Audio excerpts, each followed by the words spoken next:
শ্রেণী কক্ষের ভেতরে শিশু কিশোরদেরকে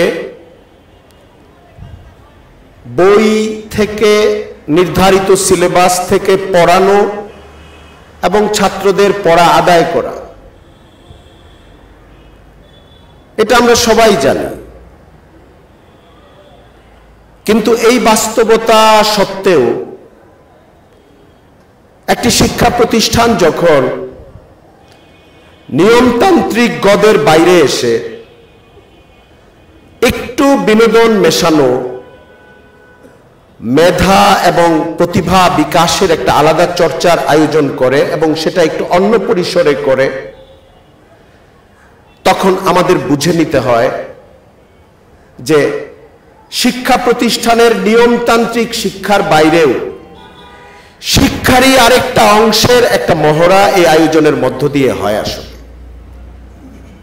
এরকম একটা আয়োজনে যেখানে একদল বাচ্চা শিশু লেখাপড়া করছে, আমাকে এই মাদ্রাসার পরিচালক মাওলানা ফুরকান সাহেব দাওয়াত দিয়েছেন।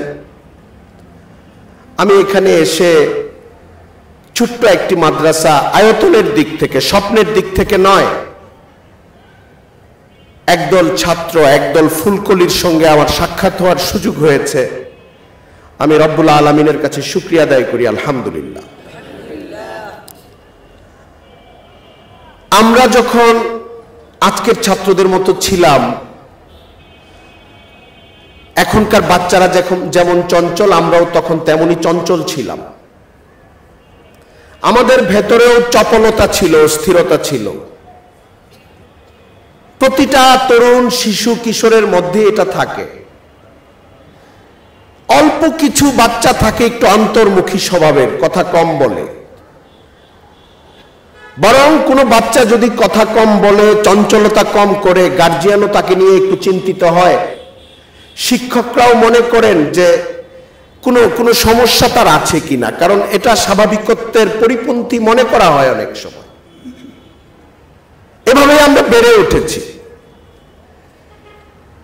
এর মধ্যেই লেখাপড়া, এর মধ্যেই অর্জন, এর মধ্যেই উস্তাদদের তারবিয়ত, এর মধ্যে আমাদের অনুশোচনা, অনুতাপ এবং বেড়ে উঠতে থাকা। জীবনের দুনিয়ার নিয়মই এটা।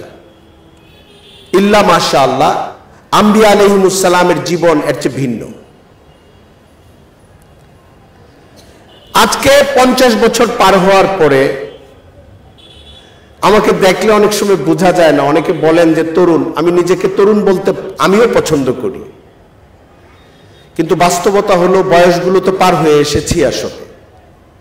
এবং এখন পেছনের দিকে যখন তাকাই, তখন এটা মনে হয় যে অনেক চড়াই উতরাই পথ পাড়ি দিয়ে অনেকটা পথ পার হয়ে এসেছি। একদল কিশোরের সামনে যারা এখন মাদ্রাসায় পড়ছে, পেছনের খাতা খুলে তাদের সঙ্গে গল্প করতে চাইলে মনে হয় হৃদয়টা খুলে খুলে গল্প করি। কোথায় কোথায় ভুল করেছি, কোথায় কোথায় একটু থামা দরকার ছিল, হেঁটে চলে গিয়েছি, কোথায় কোথায় একটু জোরে হাঁটা দরকার ছিল কিন্তু থেমে গিয়েছি, কোথায় কোথায় সজাগ থাকা দরকার ছিল, ঘুমিয়ে গিয়েছি। মনে হয় এখন বাচ্চাদেরকে পেছনের ওই দাগগুলো দেখিয়ে বলি, তোমরা এই ভুলগুলো করো না, বরং জীবনটাকে সমৃদ্ধ করো। এবং তখন মনে হয় যে লম্বা সময় নিয়ে গল্প করি। কিন্তু এটাও একটা বাস্তবতা যে বয়স এখন এই সুযোগটা দেয় না আমাদেরকে যে সব খুলে খুলে বলবো। এটা হয় না, হতে পারে না। এখন ছাত্রদের দিক থেকেও এত ধৈর্য আমরাও প্রত্যাশা করি না। এজন্য আজকের এই সুন্দর উপলক্ষে, যেখানে একদল শিশু কিশোর বসেছে, গার্জিয়ানরাও এসেছেন কেউ কেউ, আমার কাছে মনে হয়েছে যে অল্প কয়েকটি কথা, আমার পথ চলা, বড়দেরকে দেখা, কিতাবপত্র যতটুকু পড়েছি তার ভেতর থেকে যা বুঝেছি, সেখান থেকে মিশ্রণ বা সার নির্যাস হিসেবে কয়েকটি বিষয় আমার ছাত্র বন্ধুদের সঙ্গে আমি শেয়ার করলে আশা করি, আমি নিয়ত করি, আমি আশা করি, আমি দোয়া করি আল্লাহ তাআলা তাদের জীবনকে সুন্দর করে তুলবেন ইনশাআল্লাহ। 1 নম্বর দিক, ছাত্র জমানার সবচেয়ে আকর্ষণীয় অংশ হচ্ছে লেখাপড়া। এটা আমরা জানি।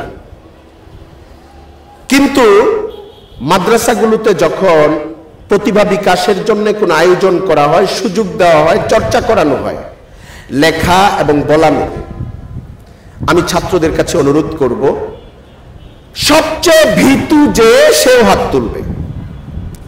যার মনে হবে আমাকে বক্তব্য দিতে দাঁড় করালে আমার পা তো কাঁপতে কাঁপতে পড়ে যাব, আমি প্রথমে সে দাঁড়িয়ে যাবে।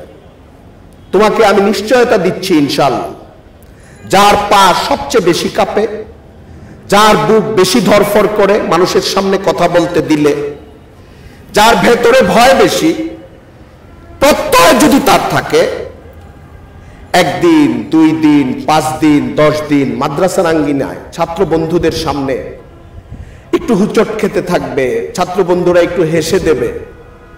কিন্তু তুমি 1 বছর 2 বছরে 20-25টা সুযোগ গ্রহণ করো, ইনশাআল্লাহ আমি আশাবাদী, তোমার ভেতরে যদি প্রত্যয় থাকে, আগ্রহ থাকে, তোমার ছাত্র জমানা শেষ হওয়ার পরে তুমি যখন সমাজে যাবে, সমাজের সবচেয়ে সাহসী, সুন্দর বাচনভঙ্গির ইসলাম উপস্থাপক মানুষে তুমি ইনশাআল্লাহ পরিণত হতে পারবে। এই জন্য ভয় পাবে না, এই সুযোগগুলোকে গ্রহণ করবা। আমার তো মনে হয় যে, বলি না যে বলেছি আপনাদেরকে, যে মনে হয় যে বুকটা খুলে দেই। আমার আজকেই মনে পড়েছে, আজকের এই অনুষ্ঠানটা হচ্ছে কোরবানির অবকাশে। কোরবানির আগে আগে মাদ্রাসাগুলোতে একটা অবকাশ থাকে, যেখানে কালেকশন হয় চামড়া, সেখানেও, যেখানে হয় না সেখানেও একটা ছুটি ছুটি ভাব থাকে। এখানে হয়তো কালকে ছুটি হয়ে যাবে। এই সময়গুলোতে বেশিরভাগ মাদ্রাসায় আমাদের যুগে অনুষ্ঠান হয়েছে। আমার মনে আছে মাদ্রাসায় নুরিয়া আশরাফাবাদ, এখন যেটা জামিয়া নুরিয়া, কামরাঙ্গীর চর। আমি সম্ভবত তখন জালালাইন পড়ি, বয়স 17 কিংবা 18। বিভিন্ন বিভাগ থাকে প্রতিযোগিতার, সুযোগ ছিল 3টা বিভাগে একজন নাম দিতে পারবে, বক্তৃতা, প্রবন্ধ, এরকম। আমি 3টা বিভাগে নাম দিয়েছিলাম, বক্তৃতা, প্রবন্ধ, কবিতা। পরবর্তী জীবনে কবিতা আমি আর লিখি নাই। আমার কাছে মনে হয়েছে এই পথে আমি বেশি দূর যেতে পারবো না। লেখালেখির কাজ আমি গদ্যের ক্ষেত্রেই করেছি। কিন্তু আমার স্মৃতি একটা উজ্জ্বল স্মৃতি। আমার উস্তাদদেরকে আল্লাহ জান্নাতের উঁচু মাকাম দান করেন, যারা চলে গেছেন, যারা বেঁচে আছেন তাদেরকে হায়াতে তয়্যিবা দান করেন। আমার বক্তব্য শেষ হওয়ার পর হযরত মাওলানা আব্দুল হাই পাহাড়পুরি সাহেব দামাত বারাকাতুহুম বসা ছিলেন। সম্ভবত আসরের আগে কিংবা মাগরিবের আগে এক একজন উস্তাদ যারা বসা থাকতেন, যাওয়ার আগে একটু কথা বলে যেতেন মজলিসের আগে, হয়তো হুজুর পরে আর আসেন নাই। কথা বলতে গিয়ে বলছেন, আমাদের শরীফ যে বক্তব্যটা দিয়েছে আমার কাছে খুব ভালো লাগছে। আমার জীবনে অনেক বড় জায়গায় লেখা বলার জন্য সনদ পেয়েছি, মানুষের কাছে বাহবা পেয়েছি, দোয়া পেয়েছি, সবগুলোই আমার কাছে দামি। কিন্তু এতদিন পরে যখন প্রায় 30 বছরেরও বেশি সময় পেছন দিকে তাকাই, আমার কাছে মনে হয় উস্তাদের এই বাক্যর চেয়ে দামি কোনো পুরস্কার আসলে আমি পাই নাই। আমার যে তখন খুব সাহস ছিল এমন না, অন্ধের মতো দাঁড়িয়ে গিয়েছি। অনুষ্ঠানের আগে 2 দিন খুব মুখস্থ করেছি বক্তব্য, হুজুরদের সামনে বলবো, ছাত্ররা থাকবে। নুরিয়া মাদ্রাসায় তখনও ছাত্র গমগম করতো। হাফিজি হুজুর তখন ইন্তেকাল করে গেছেন, ইন্তেকাল পরবর্তী 2-3 বছরের মধ্যের ঘটনা এটা। ওই মজলিসে আমার মনে আছে কোরবানির উপরে আমি একটা কবিতা লিখেছিলাম, আধুনিক কবিতা, প্রায় 2 পৃষ্ঠার মতো। আমার উস্তাদ, সারা বাংলাদেশে প্রসিদ্ধ এবং উস্তাজুল আসাতিজা হযরত আদিব হুজুর শেখ আল্লামা আবু তাহের মেজবা দামাত বারাকাতুহুম বলেছেন, আমি কবিতা বুঝি না, কিন্তু শরীফের কবিতাটা আমার কাছে ভালো লেগেছে। আমি আমার অংশটুকু বললাম, উস্তাদরা আরো কারো কারো ব্যাপারে বলেছেন, সব আমার মনে নাই। আমার যেটুক হৃদয়ের ভেতরে এসে ঢুকে গেছে ওইটুক আমি বলছি, এটা আমার জীবনের সঙ্গে জড়িত। আমি ছাত্রদের কাছে বলতে চাই, জীবন তো শুরু হলো। ছোট মাদ্রাসা আয়তনে, উস্তাদের বয়সে কম, মমতা দিয়ে পড়াচ্ছে, তোমরা গড়ে ওঠো। দর্শের পড়াও মনোযোগ দিয়ে পড়া, আর জীবনকে বিকশিত করা, মেধাকে বিকশিত করা, প্রতিভাকে জাগ্রত করা, যখন যে উৎসাহ দেওয়া হয়, উপলক্ষ দেওয়া হয়, যখন যে সুযোগ দেওয়া হয়, যখন যে আহ্বান জানানো হয়, পিছিয়ে থাকবে না ইনশাআল্লাহ। আমার চেয়ে অনেক ভালো বলনেওয়ালা তখন ছিল, আমার চেয়ে অনেক ভালো কবিতা লিখনেওয়ালা তখন ছিল, তারা তাদের জায়গায় এখনো ভালোই আছে। আমার পুরস্কার পাওয়ার কথা ছিল না, আমি ওই দিন পুরস্কার পেয়েছিলাম একাধিক শাখায়, কোন কোন শাখায় প্রথম হয়েছিলাম। আমি এই জন্য অনুরোধ করছি মাওলানা ফুরকান সাহেব এবং তার সহকর্মী যারা তোমাদের পেছনে রাত দিন শ্রম দেন, ভালোবাসেন, পছন্দ করেন, তোমাদের ভেতরে যদি জাগ্রত করতে চান, দর্শের বাইরে আরো যোগ্যতা যেটা দরকার এই সমাজে, ছেলেরা আলেম হবে, পড়বে, পরে পড়াবে, এটা একটা ট্র্যাডিশনাল সিস্টেম, এটা ঠিক আছে, আলেম মাত্রই শিক্ষক, কিন্তু এর বাইরে একটা বিশাল অঙ্গন আছে, যে অঙ্গনটা আলেমদের সুন্দর উপস্থাপনার দিকে তাকিয়ে থাকে। মসজিদের মেহরাবগুলো খালি থাকে ভালো আলোচনার জন্য, ওয়াজ মাহফিলের মঞ্চগুলো অনেক জায়গায় আওয়াজে ভরপুর থাকে, গল্প কাহিনীতে ভরপুর থাকে। তোমরা যখন যোগ্য হয়ে গড়ে উঠবে, সুন্দর করে মানুষের কাছে ইসলাম উপস্থাপন করবে, ভাষা সুন্দর থাকবে, যুক্তি সুন্দর থাকবে, নুসুস উদ্ধৃত করবে সুন্দর করে, সমাজের মানুষের উপকার হবে। তুমি সেই মানুষটা হওয়ার জন্যই তো এখন লেখাপড়া করছো। আমি আমার প্রথম পয়েন্ট শেষ করলাম। মেধা বিকাশ এবং প্রতিভা চর্চার এ জাতীয় যে আয়োজন প্রতিষ্ঠান করে, প্রতিটা ছাত্রই সেখানে সাড়া দিয়ে নিজেকে সামনে পেশ করার চেষ্টা করবে, যোগ্য হয়ে গড়ে ওঠার চেষ্টা করবে, মনে করবে এটাও একটা ক্লাস, শুধু ওইটাই ক্লাস না যেটা পরীক্ষা নেওয়া হয়, এটাও একটা ক্লাস, এটা একটা উন্মুক্ত ক্লাস, একটা বৃহত্তর পরিসরের ক্লাস। 2 নম্বর যে কথাটা আমি বলা দরকার মনে করি, তৃতীয় বিশ্বের মুসলিম দেশগুলো অথবা উন্নয়নশীল মুসলিম দেশগুলো, আরব দেশগুলো ছাড়া, যেখানে মাদ্রাসায় পড়ে বাচ্চারা, ভারত, পাকিস্তান, বাংলাদেশ, আরো কোনো জায়গায় রাষ্ট্রীয় পৃষ্ঠপোষকতা নাই, কওমি মাদারিস, এখানে লেখাপড়া করে কেউ ডিসিএসপি হতে পারে না, বিসিএস পরীক্ষা দিয়ে বড় কোনো পদে যেতে পারে না, সুযোগ নাই। ফলে হয় কি, আরব বিশ্বে আবার সুযোগ আছে, কেন? ওখানে রাষ্ট্রীয়ভাবেই লেখাপড়াটাই ইসলামী লেখাপড়া, পরবর্তীতে ওইটা বিভক্ত হয় নানান বিভাগে, এই জন্য মাস্টার্স পাশ করে তাদের খেদমত হয়, কাজ হয়, ভালো সনদ নিয়ে যে পাশ করলো সে তার চাকরি পাবে, তার মর্যাদা হবে, ফার্স্ট ক্লাস অফিসার হবে, সেকেন্ড ক্লাস অফিসার হবে। আরব বিশ্বে এই সুযোগটা আছে, এটা তাদের লেখাপড়া এবং রাষ্ট্রীয় সিস্টেমের কারণে। আর আমাদের এখানে যেটা নাই, এটা শুধু আমাদের এখানে নাই এমন না, ভারত, পাকিস্তান, বাংলাদেশ এই দেশগুলোতে নাই। কিন্তু এটাও সত্য যে এই দেশগুলোতে কওমি মাদারিসগুলোই ইসলামের প্রকৃত শিক্ষা বিতরণের কাজগুলো করে। একটা প্রশ্ন পয়দা হতে পারে, প্রশ্নটা হলো, তাহলে আমরা কি ঠকে যাচ্ছি? আসলে আমাদের বাচ্চারা কি ঠকে যাচ্ছে? এরা কি কোনো রাষ্ট্রীয় স্বীকৃতি, সামাজিক স্বীকৃতি, বড় কোনো প্রতিষ্ঠা হচ্ছে না, কি ঠকে যাচ্ছে? লেখাপড়ার শুরুতে, মাঝে, শেষে বারবার এই প্রশ্নটার উত্তর দরকার। হযরত মাওলানা সৈয়দ আবুল হাসান আলী নদভী রহমতুল্লাহি আলাই, 20 শতাব্দীর অন্যতম শ্রেষ্ঠ আলেম, দার্শনিক, ইতিহাসবিদ, সাহিত্যিক, উস্তাজুল আসাতিজা, বরেণ্য ব্যক্তিত্ব যাকে মনে করা হয়, যিনি এত গ্রন্থ রচনা করেছেন আরবিতে, উর্দুতে, যার গ্রন্থগুলো পৃথিবীর বহু ভাষায় অনুদিত হয়েছে তার জীবদ্দশায়, এবং তার জীবদ্দশায় তার উপর বিভিন্ন পশ্চিমা দেশগুলোর ইউনিভার্সিটিতে পিএইচডি হয়েছে তার জীবনের উপরে। উনি অক্সফোর্ডে ইসলামিক সেন্টার নামে একটা শাখা উনার উদ্যোগে খুলেছেন। মুসলিম বিশ্বের নোবেল হিসাবে পরিচিত একটা পুরস্কার, বাদশাহ ফয়সাল পুরস্কার, এটা সহ বেশ কয়েকটা দামি পুরস্কার তিনি পেয়েছেন। ওই পুরস্কারের মঞ্চেই টাকাটা আবার গরিবদের মধ্যে বিতরণ করে দিয়েছে। সৈয়দ আবুল হাসান আলী নদভী সাহেবের একটা কিতাব আছে, যেটা তার বয়ানগুলোকে সংকলন করে লেখা হয়েছে, উর্দুতে লেখা, পাজা সুরাগে জিন্দেগি। তোমরা জানো নামটা? পাজা সুরাগে জিন্দেগি, এটা একটা পংক্তি, কবিতা। কবিতাটা আল্লামা ইকবালের। এটার অর্থ হলো তোমরা জীবনের গন্তব্যটাকে স্পর্শ করে ফেলো, ধরে ফেলো।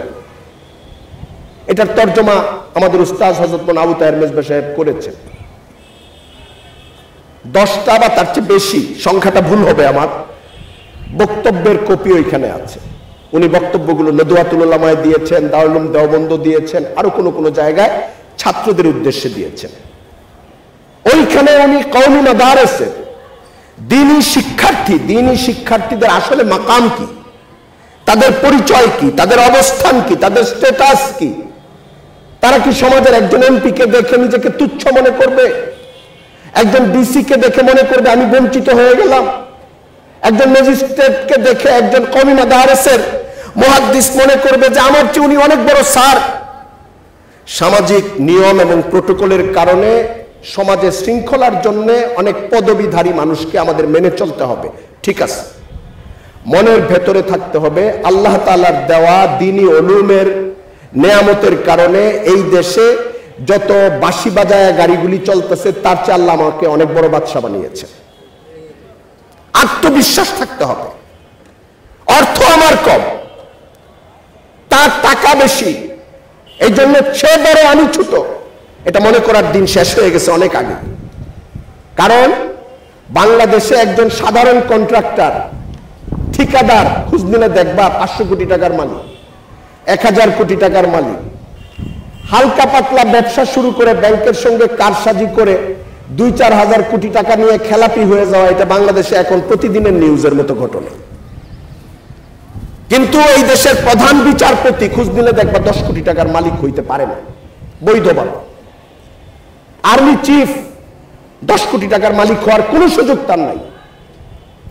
এমনকি আমি তোমাদেরকে এটা বলে দেই, মার্কিন যুক্তরাষ্ট্রের প্রেসিডেন্ট ওবামা, আমি ডোনাল্ড ট্রাম্পের কথা বললাম না কারণ সে আলাদাভাবে ব্যবসায়ী, তার নিজস্ব ব্যবসা ছিল, বড় ব্যবসা ছিল, সে আগে থেকে অনেক ডলারের মালিক ছিল। মার্কিন যুক্তরাষ্ট্রের সাবেক প্রেসিডেন্ট ওবামা সে নিজে বাংলাদেশি টাকায় 1000 কোটি টাকার মালিক হওয়ার ক্ষমতা তার হয় নাই। শুধু সে না, ব্রিটেন, অস্ট্রেলিয়া, ফ্রান্স, এইসব দেশের রাষ্ট্রপ্রধানরা কেউ 100 কোটি টাকার মালিক না বাংলাদেশের হিসাবে। টাকার অঙ্কে বড় হয় না, দুনিয়াতেও বড় হয় না। 1000 কোটি টাকার মালিকের চেয়ে বিশ্ববিদ্যালয়ের একটা বিভাগের গুরুত্বপূর্ণ প্রবীণ প্রফেসরের গুরুত্ব এই সমাজে এখনো বেশি। যদিও এখন পদ পদবীর অনেক কিছুই রাজনৈতিক কারণে নানান দিকে চলে যায়, আমি সেই বিতর্কে যাব না। দুনিয়ার লাইনেও টাকা দিয়ে মানুষের সম্মান বোঝানো যায় না। সেই জায়গায় আমরা যারা মাদ্রাসায় পড়ছি, এলমে দ্বীন শিখছি, আবারও বলছি সামাজিক শৃঙ্খলার জন্য অনেককে মেনে চলব, কিন্তু মনের ভেতরটাকে ছোট করব না। আমি কোনো ফকিন্নি না, আল্লাহর কালাম আমি মাদ্রাসায় শিখছি, আল্লাহ আমার সিনায় কোরআন শরীফ ঢুকাচ্ছেন। আমি ওই মাদ্রাসায় প্রথম বর্ষ, দ্বিতীয় বর্ষ, তৃতীয় বর্ষ পড়ে এখন কোরআন শরীফের তর্জমাগুলো লফজ ধরে ধরে আমি বুঝতে পারি। বাংলাদেশের কোন একজন বড় রাজনীতিক, বড় ক্ষমতাধর, বড় অফিসার এই সুযোগটা পায় যেটা আমি পাচ্ছি? পরকালের বিবেচনায় কত বড় দামি সম্পদ আল্লাহ আমাকে দিয়েছে। এই অনুভূতিটা মনের মধ্যে জাগ্রত করার জন্য সৈয়দ আবুল হাসান নদভীর এই কিতাবের তর্জমার অন্তত 1টা, 2টা, 3টা বক্তব্য তোমরা ফটোকপি করে হলেও সংগ্রহ করে পড়ো। সবাইকে আমি কিনতে বলবো না, সামর্থ্যের প্রশ্ন আছে। একটা কিতাব যদি থাকে, কোনো বক্তব্যের ফটোকপি করে সবাই বারবার পড়বা, যেখানে একজন মাদ্রাসার ছাত্রের মর্যাদা আসলে কি, সে আসলে কোথায় নেমেছে, সে কি একটা অথৈ সাগরে ডুবে যাচ্ছে, না এই সমাজের একজন বাদশাহে পরিণত হচ্ছে, তার বর্ণনা, তার চিত্র এখানে আছে। এটা আমাদের বারবার জানা দরকার, বারবার বোঝা দরকার। অন্য অনেক যোগ্যতা অর্জনের চেষ্টা করা দরকার, কিন্তু আল্লাহ তাআলা আমাকে যে ইলম দান করছেন এইটার মর্যাদা কি, এটা না বুঝলে অনেক সময় আমার ঘরে কোটি টাকা থাকলেও আমি দরজা খুলে ঘুমাইতে থাকবো, মনে করব যে আমি তো আসলে ফকির, আমার কাছে এটার কোনো কদর থাকবে না, আমি নিজেকে ছোট মনে করব। বিনয় করা ভালো, ইসলামের নির্দেশ, কিন্তু দ্বীনি উলুমের কারণে নিজেকে ছোট মনে করা এটা প্রচন্ড খারাপ জিনিস। তো দ্বীনি উলুমের এই সম্পদ আল্লাহ আমাকে দান করছেন, এটার জন্য আত্মপরিচিতির সংকট, হীনমন্যতা দূর করা এবং উচ্চ প্রত্যয় গ্রহণ করা যে ইনশাআল্লাহ আল্লাহ আমাকে দিয়ে অনেক বড় কাজ করাবে। এই সমাজে কোটি কোটি মানুষ, মুসলিম অমুসলিম, একজন আলেম দায়ী হয়, একজন আলেম সমাজের শিক্ষক হয়। তোমরা যখন যোগ্য হয়ে গড়ে উঠবা, এই সমাজের পথ হারানো মানুষকে পথ দেখানোর দায়িত্ব তোমাদের উপরে পড়বে। এই জন্যে আমি অনুরোধ করব যে আত্মপরিচিতির সংকট দূর করার জন্যে নিজেদের মধ্যে দ্বীনি উলুম, কোরআনের উলুম, হাদিসের উলুম, এটার প্রতি যে মর্যাদা আল্লাহ দান করেছেন এবং এটার সঙ্গে সম্পৃক্ততার কারণে আল্লাহ আমাকে যে মর্যাদা দান করেছেন, এ সম্পর্কে স্পষ্ট একটা অনুভূতি, স্পষ্ট একটা প্রত্যয়, স্পষ্ট একটা বিশ্বাস নিজের ভেতরে রাখা এবং পথ চলতে থাকা, তাহলে লেখাপড়ায় মনোযোগ থাকবে ইনশাআল্লাহ। 3 নাম্বার যে কথাটা আমি বলতে চাই, আমরা যাই করি লেখাপড়াটা করতে হবে। বক্তৃতা শিখবো, লেখালেখি শিখবো, ফাউন্ডেশন ঠিক রাখতে হবে। কোন একজন মাদ্রাসার ছাত্র যদি লেখাপড়া সুন্দর করে না করে, দর্শী লেখাপড়াই, উস্তাদরা এটার জন্য সহায়ক কিতাব সাজেস্ট করবেন, ওইটাও পড়ব, মোতালা করব, সময় কাজে লাগাবো। এই জায়গায় খামখেয়ালি করলে চলবে না। এটা আমার বেসিক, এটা আমার মূল জিনিস। সময় এনে যখন মুখস্থ করতে বলবেন আমরা মুখস্থ করব, বুঝে পড়তে বলবেন বুঝে পড়ব। যেটাকে আমরা উলুমের ফাউন্ডেশন বলি, ভিত্তি বলি, এই জায়গায় কোনো কাটছাড় করা যাবে না, ফাঁকিবাজি করা যাবে না, দুর্বলতা করা যাবে না। যাদের ভেতরে একটু দুষ্টুমি আছে, চঞ্চলতা আছে, তাদেরকে বলছি পড়াটা ইয়াদ করতে হবে। চঞ্চলতা পড়ার পরিপন্থী জিনিস না। চঞ্চল ছেলেরা অনেক সময় অনেক মেধাবী হয়। পড়া ইয়াদ করতে হবে, দর্শে সবক দিতে হবে, পরীক্ষায় ভালো রেজাল্ট করতে হবে, মুতালা করতে হবে, সময় কাজে লাগাতে হবে। দুনিয়ার লাইনেই হোক আর দ্বীনের লাইনেই হোক, এই জায়গাগুলোতে কোনো ছাত্র যদি অমনোযোগী থাকে, তার সাফল্য আসা অনেক কঠিন কাজ। এখনো সময় আছে। কোনো একটা ছেলে যদি মনে করে আমার 2 বছর পার হয়ে গেছে, এখন আর মনোযোগ দিয়ে কি করব, তাকে বলছি তুমি এখন মনোযোগ দাও, তোমার পেছনের ক্ষতিও কিছু উঠে যাবে। যেই ছেলের লেখাপড়া মাত্র শুরু হয়েছে, সে যদি মনে করে এখন সময় আছে আমি শুরু করি, সে পুরা সফল হবে। অথবা সে যদি মনে করে এখন সময় হয় নাই, আরো 1-2 বছর যাক, পরে মনোযোগ দেব না, সেও ক্ষতিগ্রস্ত হইতে থাকবে। যার যেই স্টেজ, যেই স্তরে আছে, এখন থেকে প্রত্যয় গ্রহণ করা যে আমি আর সময় নষ্ট করব না, আমি আহরণ করার চেষ্টা করব। তাহলে সময় কাজে লাগবে, লেখাপড়ার ফাউন্ডেশন সুন্দর হবে, মুতালা বাড়বে, অভ্যাস সুন্দর হবে, লেখাপড়ার অভ্যাস গড়ে উঠবে। বাজে অভ্যাসের দিকে মনোযোগ দেওয়া যাবে না। এখন তথ্য প্রযুক্তির কারণে, যন্ত্রের কারণে, ডিভাইসের কারণে প্রজন্ম নষ্ট হয়ে যাচ্ছে, ওই দিকে মনোযোগ দেওয়া যাবে না। গার্জিয়ানদেরও দায়িত্ব, খামখেয়ালি করেও নিজের বাচ্চাকে নষ্ট হওয়ার হাতে ছেড়ে দেওয়া যাবে না। মাদ্রাসায় তাকে 2 মাস ধরে রাখে, বাসায় যাওয়ার পরে 5 দিনে যদি সারাক্ষণ ডিভাইসের মধ্যে ডুবে থাকে, অনিয়ন্ত্রিত সময় কাটায়, আপনার চোখের পাহারাদারির মধ্যে না থাকে, কোত্থেকে কোথায় যাবে সেও জানে না, আপনিও জানেন না, আমিও জানি না। এই জন্য একটু খেয়াল রাখা। তাকে বিনোদনের সুযোগ দিবেন, বৈধ বিনোদন। তাকে আপনি সময় দেবেন, তাকে নিয়ে একটু বেড়াবেন। যদি অনলাইনেই তাকে কিছু দিতে হয়, আপনি ভালো জিনিস ডাউনলোড করবেন, করে নিজের চোখের সামনে যে এটা দেখ, এটা একটা সুন্দর জিনিস, এর বাইরে অনিয়ন্ত্রিত ভাবে তার চোখ, তার মেধা, তার চিন্তাকে প্রবাহিত হওয়ার সুযোগ দেওয়া যাবে না। পস্তানোর শেষ থাকবে না। তাহলে আমি অনুরোধ করছি সবাইকে, এই সময়ের সবচেয়ে বিষাক্ত বিষ বলা হচ্ছে এখনকার তথ্য প্রযুক্তির আয়োজনকে, বিশেষ করে ছাত্রদের জন্য, তালেবে ইলমদের জন্য বাঁচার চেষ্টা করি। আমি একটু অসুস্থ ছিলাম গত 2-3 দিন, অসুস্থতার ভাবও আছে। আমি আগেও বলেছি যে মনে চায় যে দিল খুলে খুলে কথা বলতে থাকি, দুর্বলতার কারণে বলা যায় না। আমি এরপরেও নোট করেছি হিসাবে আর 2টা জিনিস বলি। খুব গুরুত্বপূর্ণ একটা জিনিস হলো দরকারি জিনিসগুলোকে পড়া। দর্শের বাইরে উস্তাদরা রাহনুমাই করবেন। মাদ্রাসায় কি ছাত্র পাঠাগার আছে? ছাত্র পাঠাগার আছে, হয়তো সামনে আরো সমৃদ্ধ হবে। আলেমদেরই এখন অনেক গ্রন্থ বাংলাদেশে আছে, আজ থেকে 40 বছর আগে এত বই ছিল না। ইসলামের উপরে বই, আবার আলেমদের হাতে লেখা, তর্জমা করা 100টা বই ছিল না আজ থেকে 40 বছর আগে। এখন কয়েক হাজার বই আছে, ভিন্ন ভিন্ন বই কয়েক হাজার আছে। বিশাল সম্পদ। লাইব্রেরিতে থাকবে, সাহিত্য সুন্দর, বিষয় সুন্দর, ছেলেরা পড়বে ইনশাআল্লাহ। কিন্তু এর মধ্যে একটা বিশেষ দিকে আমি মনোযোগ আকর্ষণ করছি, সবই গুরুত্বপূর্ণ। বড়দের জীবনী পড়া, দিনের লাইনে যারা বড় বড় খেলোয়াড়ের জীবনী এখন না পড়লে চলবে। আরো অনেক লাইনের বড় আছে, নেগেটিভ অনেক লাইন আছে, এদের জীবনী পড়ার এখন দরকার নাই। দিনের লাইনে যারা বড় বড় আলেম, 100 বছর আগে সৈয়দ আবুল হাসান নদভী সাহেবের নাম বলেছি, ওনার জীবনী পড়ে দেখো, ওনার বাবা মারা গেছেন একদম শিশুকালে, এতিম ছিলেন, কিভাবে বড় হয়েছেন তার জীবনে। একটা কিতাব কিনতে কষ্ট হতো তার। সৈয়দ আবুল হাসান নদভী জীবনের শেষ দিকে কোটি কোটি টাকা পুরস্কার পেয়েছেন আর মানুষকে দিয়ে গেছেন যে এটা ওই জায়গায় যাবে, এটা অমুক দেশে যাবে, এটা অমুক দেশের মানুষ পাবে। উনি টাকা বিতরণ করে চলে গেছেন, ওনার কোনো সন্তান ছিল। বড় মানুষের জীবনী পড়বা, জীবনের গল্প পড়বা, মনের মধ্যে বড় হওয়ার স্বপ্ন দেখবা। তোমার জীবন মানে কালসি না, তোমার জীবন মানে মিরপুর না, তোমার জীবন মানে 10 ফুট জায়গা না, একটা মহল্লা না, তোমার জীবন মানে ওয়ার্ল্ড, সারা পৃথিবী। তোমার জীবন মানে বাংলাদেশ। তুমি যেই প্রান্তে যাবা তুমি সাহস করে কথা বলবে। একজন আলেমের অবস্থা এমন হবে যে সে যখন দাঁড়িয়ে যাবে চোখ রেখে কথা বলবে, দিনকে উপস্থাপন করবে, সমাজের সবচেয়ে প্রভাবশালী মানুষটাও তার সামনে চোখ নামিয়ে ফেলবে। যদি যুক্তি থাকে, কথার মধ্যে নম্রতা থাকে, স্পষ্টতা থাকে, হিতাকাঙ্ক্ষা থাকে, খায়ের খাহি থাকে, আলী হিম্মত, উঁচা হিম্মত নিয়ে চলা।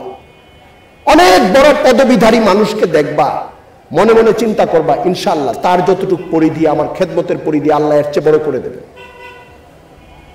মনটাকে ছোট করবা না, আবার সাইজে ছোট কোনো খেদমতকে ছোট মনে করবা না।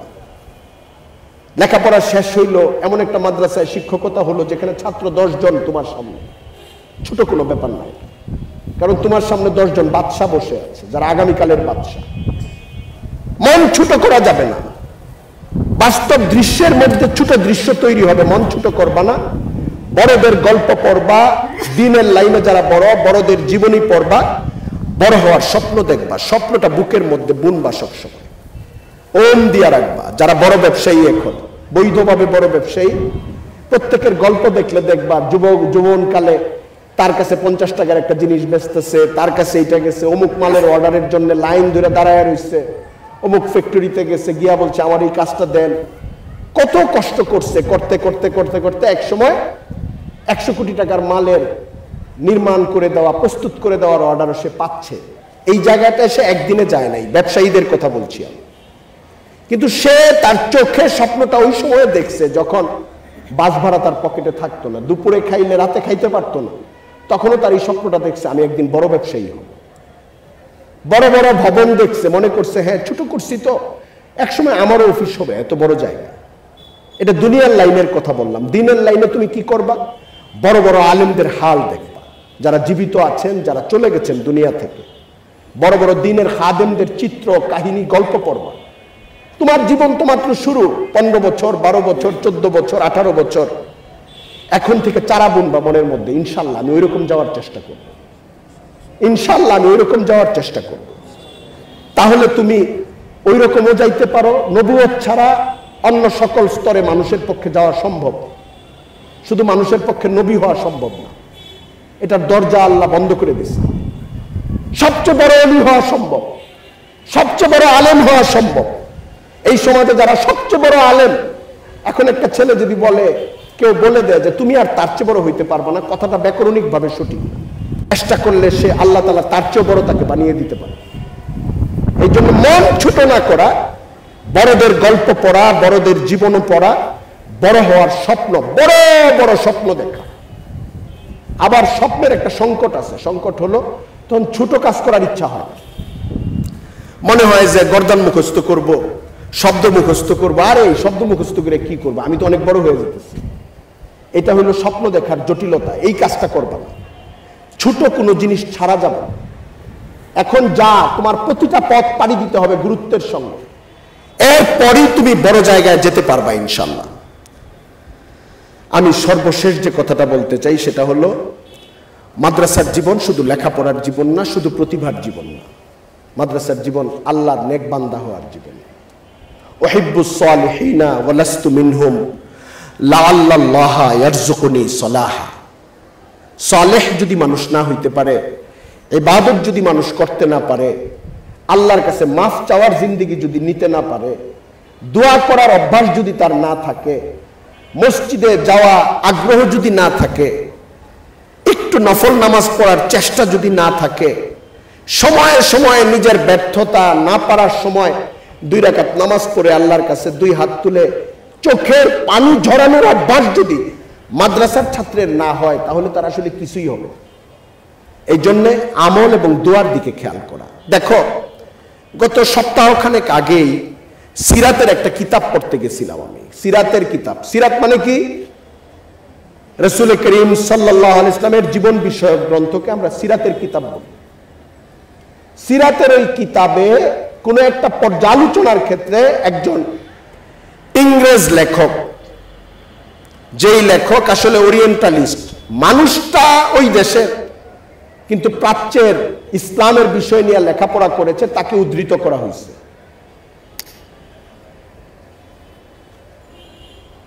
মন্টগোমারি ওয়াট, এরকম মনে হয় নামটা, যতটুকু আমার মনে পড়ছে। তার একটা বিশ্লেষণ দিয়েছে যেটা সিরাতের অনুকূলে এসেছে। রাসূল করিম সাল্লাল্লাহু আলাইহি ওয়াসাল্লামের একটা যুদ্ধের বর্ণনায় কিছু লোক বাজে প্রচার করেছে, তার বক্তব্যটা ছিল পক্ষে, এটাকে উদ্ধৃত করা হয়েছে।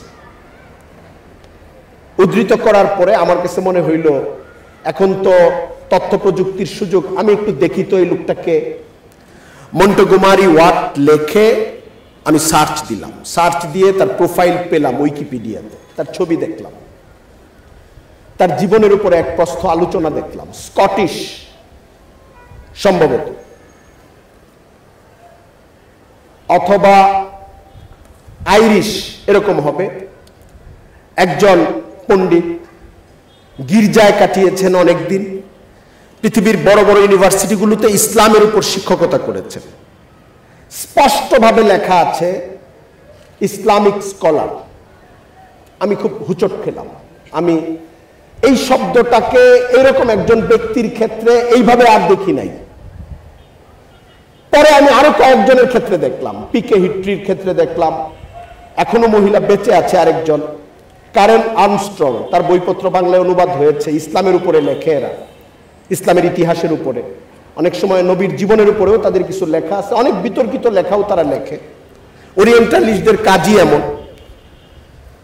তো আমি যে জিনিসটা বলতে চেয়েছি, লোকটা মারা গেছে 2006, জন্ম হইল 1909 সম্ভবত, 90 বছরের বেশি হায়াত পেয়েছে। মন্টগোমারি ওয়াট অনেক ইউনিভার্সিটিতে শিক্ষকতা করেছে ইসলামের উপরে, কিন্তু ইমানের ধারে কাছেও সে যায় না।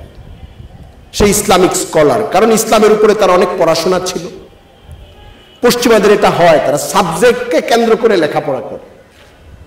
যেমন এখন যদি কোনো একটা মাদ্রাসায় পড়ানো হয় যে মেথর পট্টির জীবন নিয়ে 3 খণ্ডের একটা বই লেখা হয়েছে, এটা নিয়ে একজন ভালো করে পড়বে, ওদের জীবন কেমন, খানাদানা কেমন, বিবাহ শাদী কেমন, ওদের কুসংস্কার কেমন, বাজে অভ্যাসগুলো কেমন, এটাকে 1000 চ্যাপ্টার ভাগ করে কাউকে পড়ানো হয়, 3 বছর সেটার উপর লেখাপড়া করে করে পরীক্ষা টরীক্ষা দিয়ে পাশ করে, তাহলে এই আলেমকেই বলা যাবে যে উনি একজন বিশিষ্ট মেথর বিশেষজ্ঞ, সুইপার বিশেষজ্ঞ। আমি রসিকতার জন্য বলছি না, মানে ওই টপিকে উনি বিশেষজ্ঞ।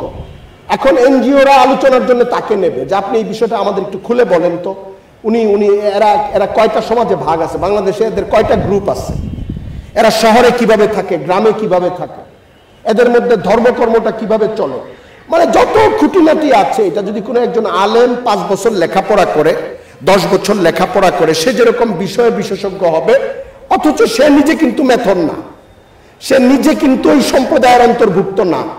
ঠিক একইভাবে, এটা বুঝার জন্য আমি উল্টা করে বললাম, একইভাবে পশ্চিমের অনেক মানুষ ইসলাম নিয়ে, হিন্দু ধর্ম নিয়ে, যেটাকে প্রাচ্যের ধর্মমত বলা হয়, এদের বিষয়কে বিষয় হিসাবে পড়ে, তারা ধর্মটাকে গ্রহণ করে না।